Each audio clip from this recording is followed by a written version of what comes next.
Verði hjartanlega velkomin á þessa tónleika hérna í Seltjarnarneskirkju og ástæðan fyrir því að ég byrja nú að opna munnin er sú að ég hef verið beðinn að segja hér nokkur orð vegna hins alvarlega ástands sem nú ríkir í tónlistarskólum landsins vegna verkfallsins, verkfalls tónlistarkennara sem hefur nú staðið á 4. viku. En áður ég fer lengra út í þá sálma, langar mig til að lesa fyrir ykkur örfá orð frá eigin brjósti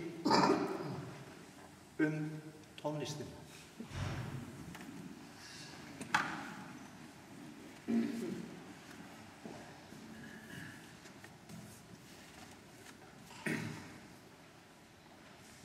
Tónlist gefur, gleður, vekur, fegrar, skerpir og göfgar.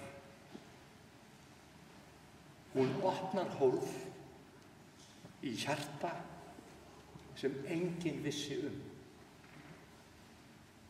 Hún er heilandi andlegt afl sem kemur og fer hljóðlega.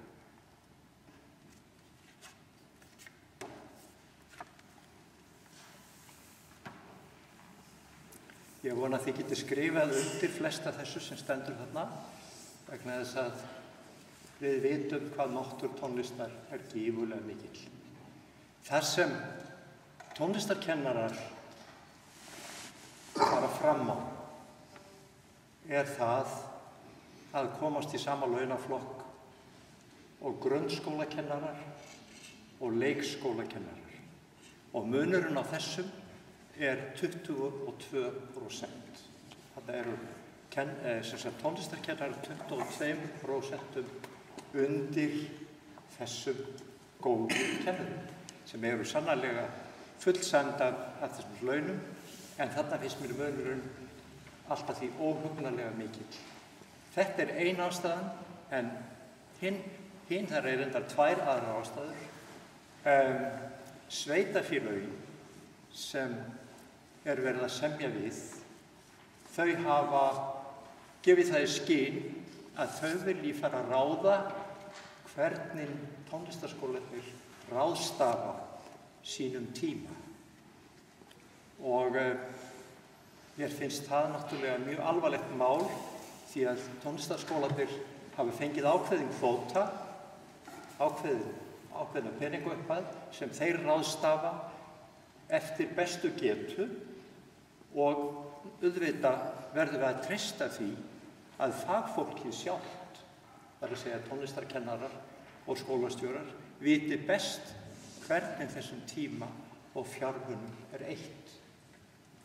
Þess vegna finnst mér þetta alveg fáránlegt. Í 3. lagi þá er talað að minnka, það er að segja að fækka kennsluvikum þannig að sumarfrí gæti orðið alltaf því 4 mánuðir. Ég sæi fyrir mér unga íþróttamenn taka sér 4 mánuða frí án þess að hafa þjálfara. Það myndi aldrei ganga og svo hugsun myndi aldrei koma til. En þess vegna segi ég, þetta er aðför að tónlistarkennslu og þar með tónlistarlífinu í landinu og mér finnst að við þurfum virkilega að hugsa þetta mál mjög gaumgæfilega, en ekki bara hugsa það, heldur reyndar, ég ætla að biðja ykkur öll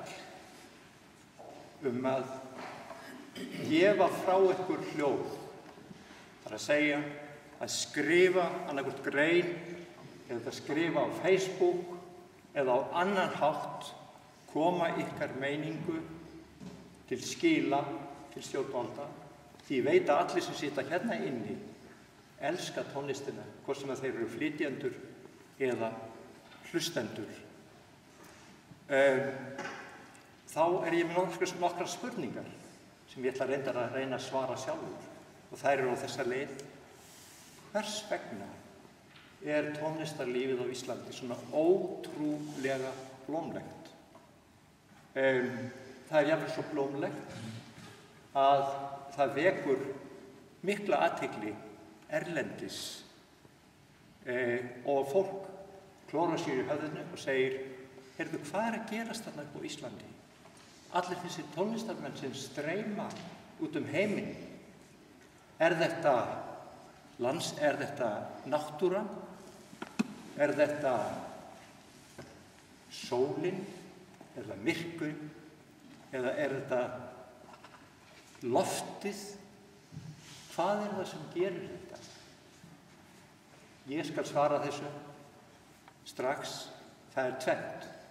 Annars vegar miklir listrænir hæfileikar sem liggja í íslensku þjóðinni og hins vegar það uppeldi og atlæti sem þessir hæfileikar fá.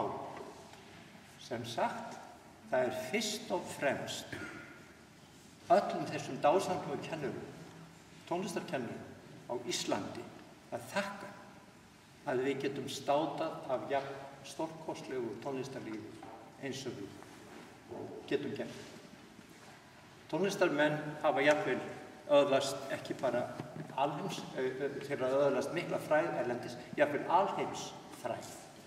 Sinfóníuhljómsveit Íslands hefur farið allt of fáar ferðir til útlanda, en í þau skipti sem hún hefur gert, þá hefur hún vakið gífurlega athygli og getur spilað kynhrúðalaust í hvaða landi, hvaða menningarlandi og hvaða sal sem er.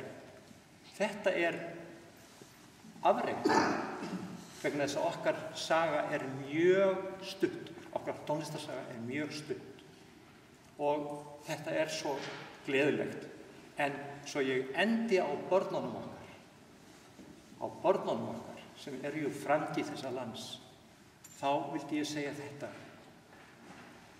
það að læra tónlist frá unga aldri óstaflega þroskar barnið og ég fullyrði að það gerir barnið að betri manneskju. Þetta eru stór orð, en ég stend við þau. Ég er búinn að kenna í 50 ár og ég hef mikla reynslu af því hvernig tónlist virkar á börn og ungmenni. Þau þroska börnin félagslega, tilfinningarlega, í sambandi við einbeitingu, fegurðarskyn. Hún þroskar ótrúlega marga hæfileika með manninum.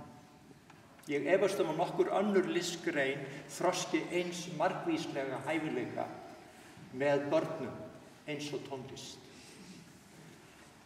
Þegar við vitum þetta, þá gerum við okkur grein fyrir hvað er mikilvægt mál og hvað er mikilvægt að búa kennurum sem annast þessi börn okkar aðstæður sem eru bjóðandi og ánægjuleg.